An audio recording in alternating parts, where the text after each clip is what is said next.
Nesse vídeo eu vou te mostrar os resultados finais da segunda corrida de jogos do Diamond Club, onde eu deveria fazer cerca de 20 mil jogos para ganhar uma recompensa de 20 mil dólares. E também vou te mostrar um insight que eu tive no final dessa corrida que fez eu multiplicar os meus lucros. Depois disso, para fechar com chave de ouro, vou analisar algumas mãos aqui que eu ganhei muito dinheiro.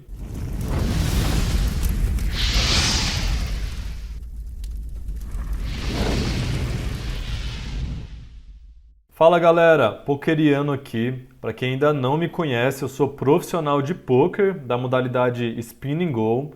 Eu jogo os high stakes, os limites mais altos. E hoje, depois de muito tempo, eu vim trazer os resultados finais da segunda corrida de jogos do Diamond Club, onde eu deveria fazer mais 20 mil jogos para conseguir a recompensa de 20 mil dólares no Party Poker. Novamente, eu tive ótimos resultados e eu vou mostrar aqui para você. Também, como eu disse no começo do vídeo, vou te mostrar um insight que eu tive no final dessa corrida de jogos que fez eu multiplicar muito os meus lucros. E depois disso, para fechar com chave de ouro, vou te mostrar aqui algumas mãos em que eu ganhei muito dinheiro e que foram muito interessantes. Porém, antes de começarmos aqui, eu vou passar dois recados rápidos. O primeiro é que eu ainda não disponibilizei a gameplay que eu prometi para os membros do Dominator, que eu iria fazer no final dessa corrida de jogos, porque deu um problema aqui e não consegui gravar na hora, mas fiquem tranquilos que eu já consegui arrumar e eu vou disponibilizar uma nova gameplay. Além disso, depois de muitos pedidos, eu vou disponibilizar os valores de chip EV ideais para os jogos Ultra e a partir de qual valor você já está dominando determinado limite e pode subir para o próximo tranquilamente. Sem mais delongas então, bora pro conteúdo. Bom, então esses são os meus resultados finais dessa segunda corrida de jogos do Diamond Club.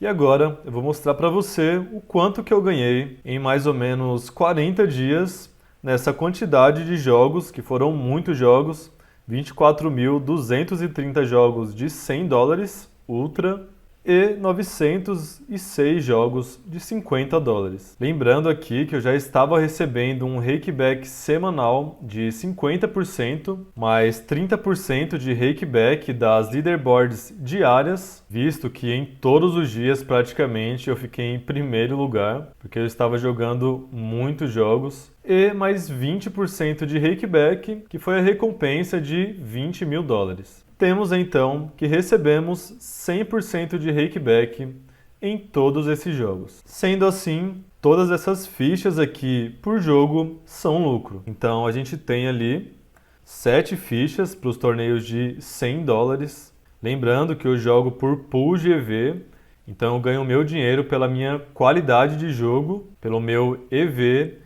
e não por meus ganhos reais. Inclusive, meus ganhos reais aqui, já dando um spoiler, foi cerca de 50 mil dólares, 55 mil dólares. Vamos calcular aqui então o meu EV com um chip EV de 7 por jogo. A gente vai multiplicar por 24.230 jogos.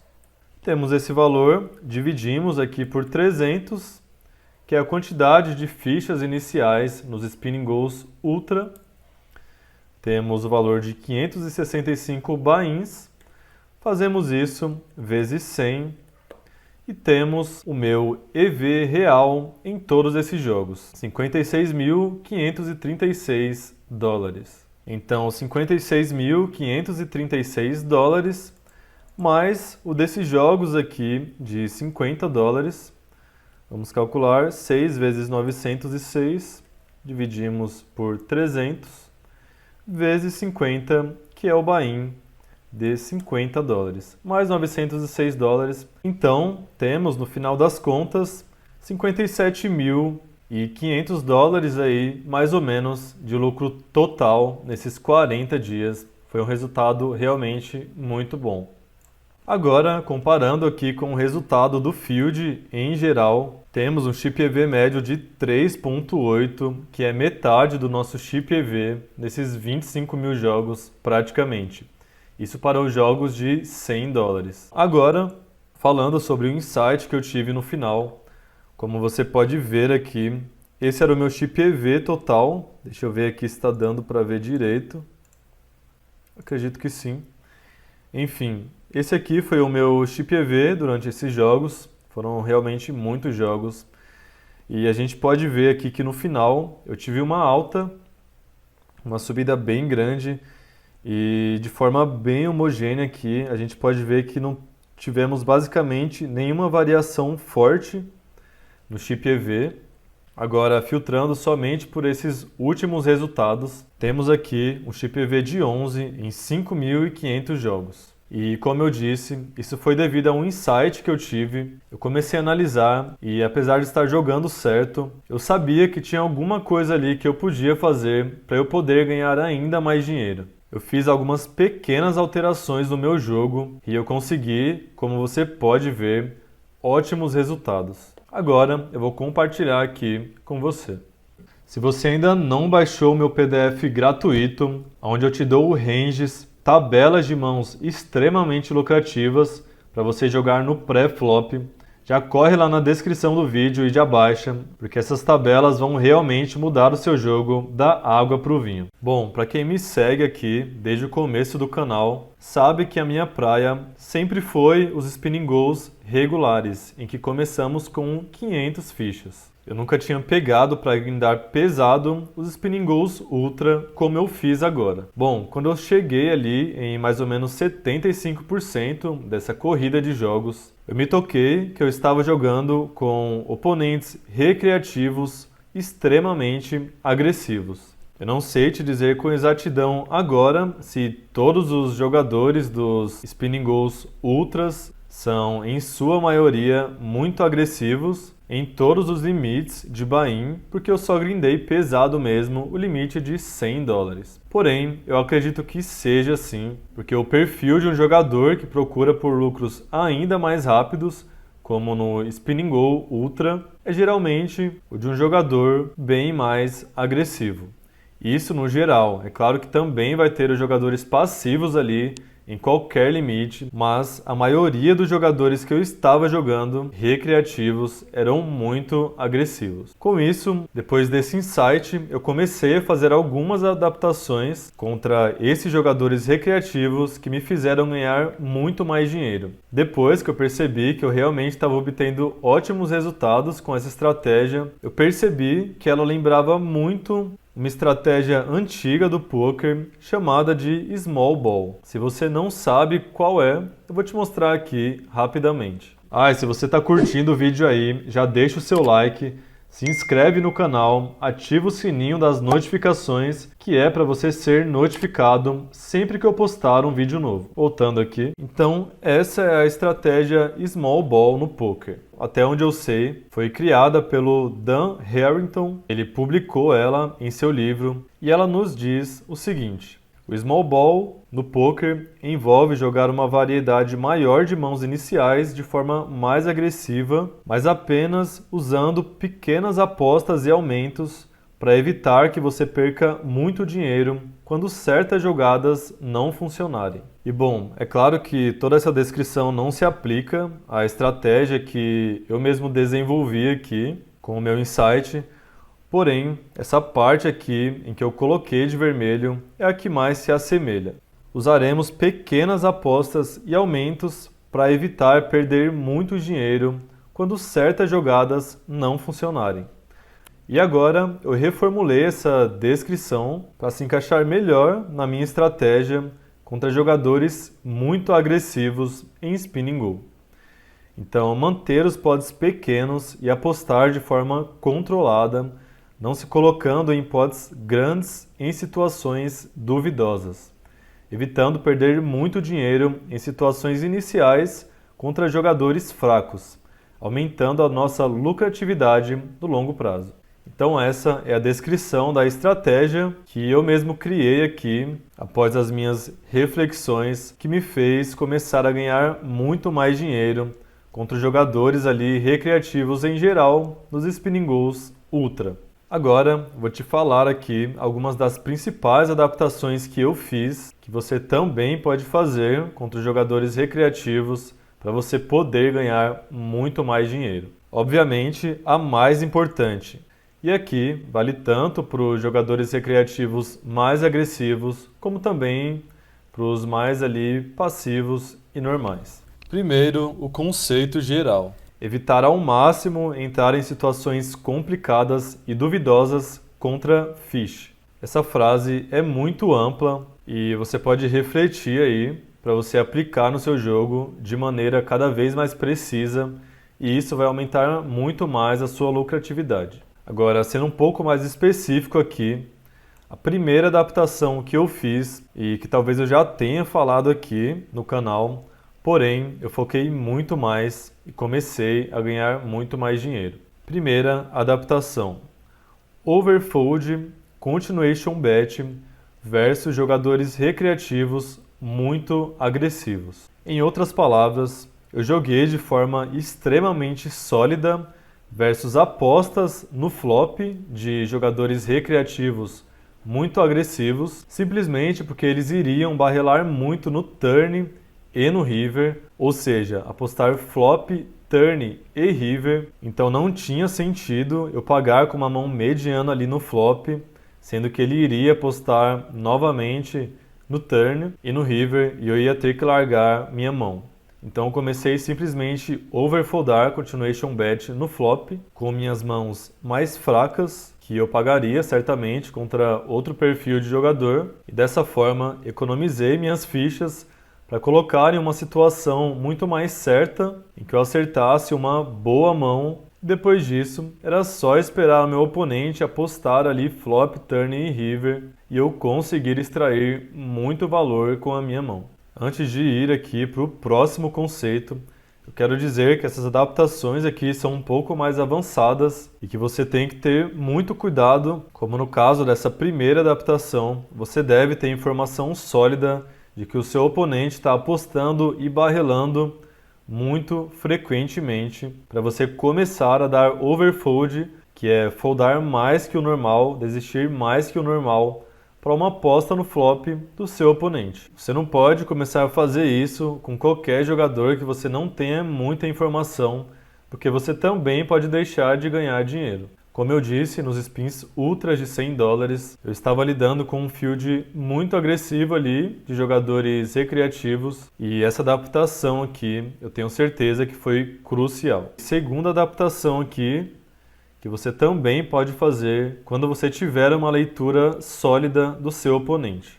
Quando você estiver lidando ali com um oponente que está pagando muito suas apostas no flop, no turn e no river, isso não vai acontecer muito frequentemente, ou até mesmo quando você estiver apostando no flop, apostando no turn, tomando muito check raise em all-in ou coisas do tipo, você pode utilizar essa adaptação. Então, segunda adaptação, não barrelar, que é não apostar flop, turn e talvez o river, versus um fish muito grudento, muito calling station.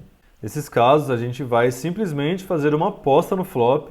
Se o nosso oponente não desistir, a gente já vai de check atrás no turn e no máximo fazer uma aposta pequena ali no river para ele largar uns draws perdidos ou cartas altas. Se é que esse tipo de oponente está largando cartas altas. Isso aí você também vai ter que saber. Ou quando a gente estiver apostando ali no flop, estiver tomando muito check raise, a gente vai passar atrás no flop e apostar ali no turn. Se ele pagar, a gente vai desligar da mão, manter o pot controlado ali, economizando fichas para quando a gente acertar uma mão forte, a gente poder extrair muitas fichas do nosso oponente. Agora uma terceira adaptação aqui que também tem que ter muito cuidado e uma leitura muito mais sólida do nosso oponente. Versus um oponente recreativo muito agressivo que está frequentemente fazendo aumentos em nossas apostas, isolando no pré-flop, ou seja, a gente só paga, ele dá um raise, ou a gente dá um raise no pré-flop, ele dá um 3-bet shove, um reaumento em all-in, enfim. Versus um fish, um jogador recreativo muito agressivo, a gente vai começar também a não abrir raise, a não fazer aumentos com mãos medianas, como por exemplo 10 e valete off, mãos desse tipo, sempre com o intuito de manter o pot pequeno e muito controlado. Agora, a última adaptação, que eu fiz foi overfoldar pré-flop versus um fish muito tight. Ou seja, para quem tem aí os nests de call versus um all-in no pré-flop do nosso oponente, que é o caso dos membros do Dominator, do meu treinamento, ou até mesmo se você tem algum outro aí, a gente já tem ali estabelecido as quantidades de Big Blinds que a gente vai pagar com determinada mão. E tá tudo bem se a gente seguir ele totalmente à risca, porque a gente vai ser muito lucrativo no longo prazo. Porém, versus um fish muito passivo, que não está indo muito all-in ali, a gente percebe que ele não está indo all-in no pré-flop com mãos que ele deveria, está jogando de forma bem insegura mesmo e passiva. A gente vai começar a overfoldar as nossas mãos. Por exemplo, aqui, um 10 e 8 off-suited no pré-flop, no heads-up Big Blind, no 1 contra 1, quando estamos fora de posição. Se o nosso oponente vem ao win, a gente tem que pagar um stack efetivo ali de 6.6 Big Blinds, sendo mais exato. Porém, contra um jogador recreativo, muito agressivo, a gente vai desistir com 6, com 5, podemos desistir até mesmo com 4 Big Blinds. Vai depender de quão sólido o nosso oponente é. Isso porque, como o nosso oponente é muito passivo, ele vai desistir muito contra os nossos all-ins no pré-flop e também não vai ir muito all-in.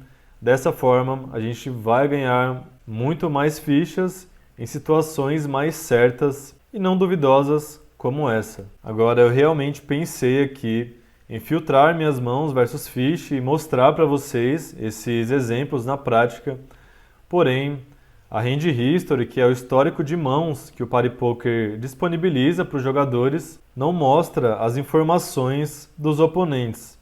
Então não tem como eu saber aqui pela minha database quando eu estou jogando versus um fish ou versus um regular, que é muito comum nesse limite aqui. E como são muitas mãos, é muito difícil para eu conseguir encontrar cada situação. Então foi por isso que eu não trouxe exemplos. Porém, agora a gente vai ver algumas mãos aqui que eu ganhei muitas fichas e apliquei alguns conceitos interessantes também que você pode começar a aplicar no seu jogo para você poder ganhar muito mais dinheiro. Bora para a primeira mão. Temos aqui 5 e 7 off-suited no Big Blind versus o Small Blind ali. O botão desistiu. O Small Blind pagou, completou o Big Blind. A gente passou atrás com a nossa mão. Ele passou. Eu apostei um Big Blind ali. Fiz um float de um Big Blind. Nosso oponente pagou. O turn traz um 9 de ouros. Nosso oponente passa. A gente barrelou ali o 9 com a nossa broca. E também essa textura é muito boa para a gente barrelar, colocando pressão no 3 e no 6. O nosso oponente paga e ele passa no river. Agora a gente acertou um 5. Muitos de vocês vão simplesmente passar atrás, simplesmente porque tem um valor ali de showdown. Porém, se a gente pensar aqui, a gente vê que para o nosso oponente ter pagado uma aposta no flop e no turn, ele praticamente não vai ter 3, pode ter se for muito call station, mas é muito difícil. Ele vai ter mais 6, também é mais difícil de ele ter cartas altas. Obviamente também vai ter os draws perdidos. Porém, dado a forma que o nosso oponente jogou, ele vai ter muitos 6 na mão dele. E se a gente passar atrás com o nosso 5, a gente vai estar perdendo. Sendo que se a gente fizer uma outra aposta aqui, blefando o nosso par de 5, a gente faz ele largar esse 6 na maioria das vezes e dessa forma conseguimos puxar o pot. Então foi o que eu fiz. Eu barrelei aqui, fui all-in no river e nosso oponente desistiu.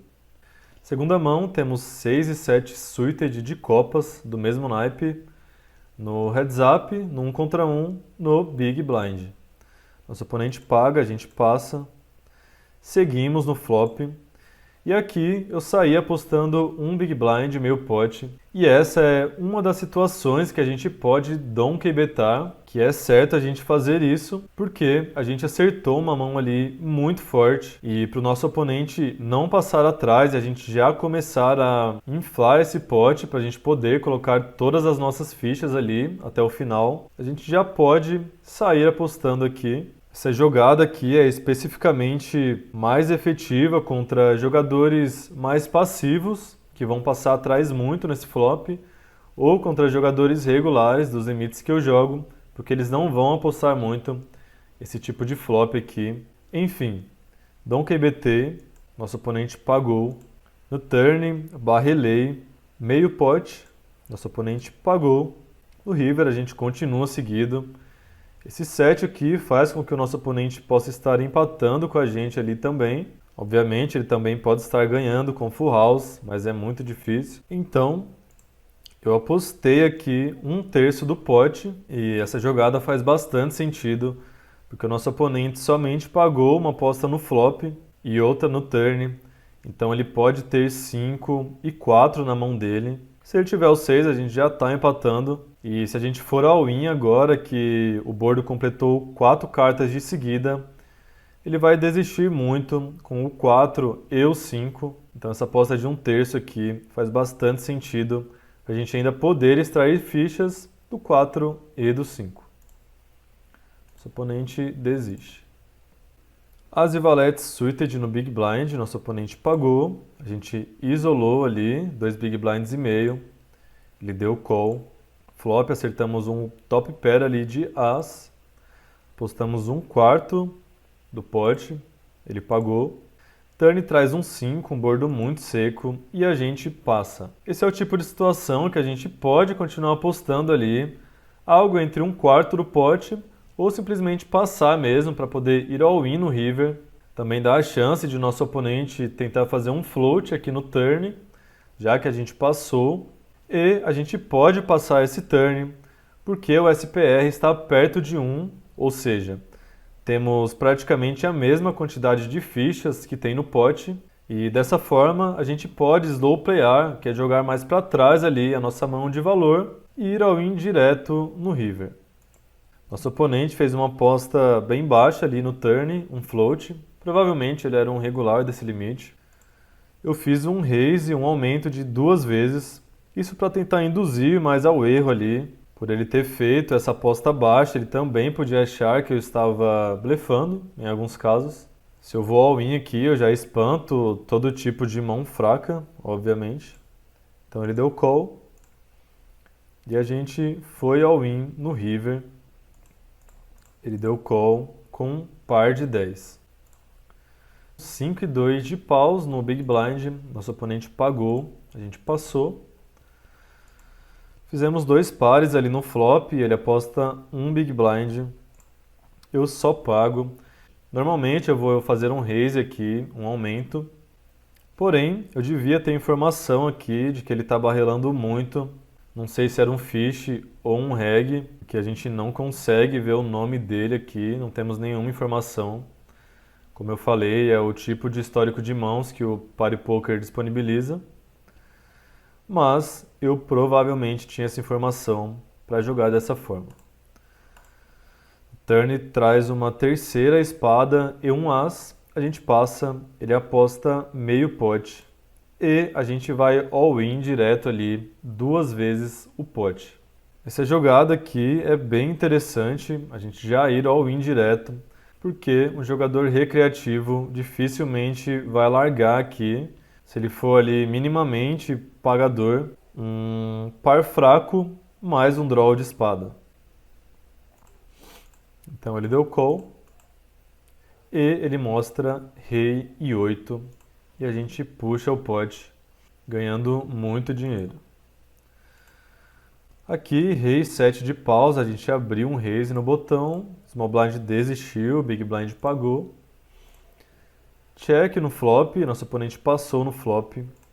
Aqui eu passei atrás, dificilmente eu vou passar atrás aqui nesse flop, mas aqui provavelmente também foi uma adaptação ao oponente que eu estava jogando. Certamente era um fish, um jogador recreativo, para eu ter jogado dessa forma. E uma das informações que eu podia ter, eu não sei porque foram muitos jogos, então uma das informações que eu podia ter é que se eu passasse atrás, esse oponente iria blefar bastante, porque ele ia achar que eu não tinha nada por eu ter passado atrás no flop. Esse perfil de jogador é muito comum. E também o board ali muito seco, apesar de ter duas espadas, muito difícil o nosso oponente acertar alguma coisa e ele podia desistir bastante sem nenhum valor na mão nesse flop. Ok, turn traz mais um 2 aqui e a gente só perde para um 2. Obviamente, se ele tiver 2 vai ser muito difícil de a gente escapar. Também é bem difícil de ele ter esse 2. Ele aposta um Big Blind e eu simplesmente paguei aqui.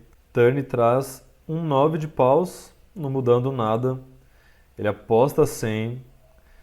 E eu só paguei ali, porque ele realmente ainda podia ter o 2. Ele não iria pagar um all-in com os blefs dele, obviamente. Então, é bem ok. A gente só dá o call aqui. E ele mostra um valete 6 off-suited. 9-10 off-suited. Pagamos no pré-flop. Nosso oponente fez um aumento ali de 4.5 vezes o blind. E aqui era um regular, provavelmente. A gente pagou. Ele aposta um quarto no flop rei, 3 e valete. A gente paga com broca. E também estamos em posição.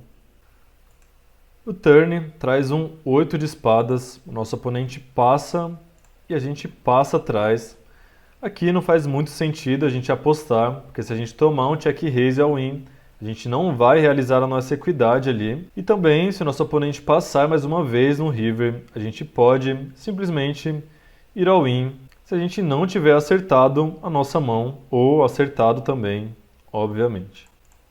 Ele passa e a gente vai all-in e puxa o pote. Então por hoje é só, espero que você tenha gostado do conteúdo.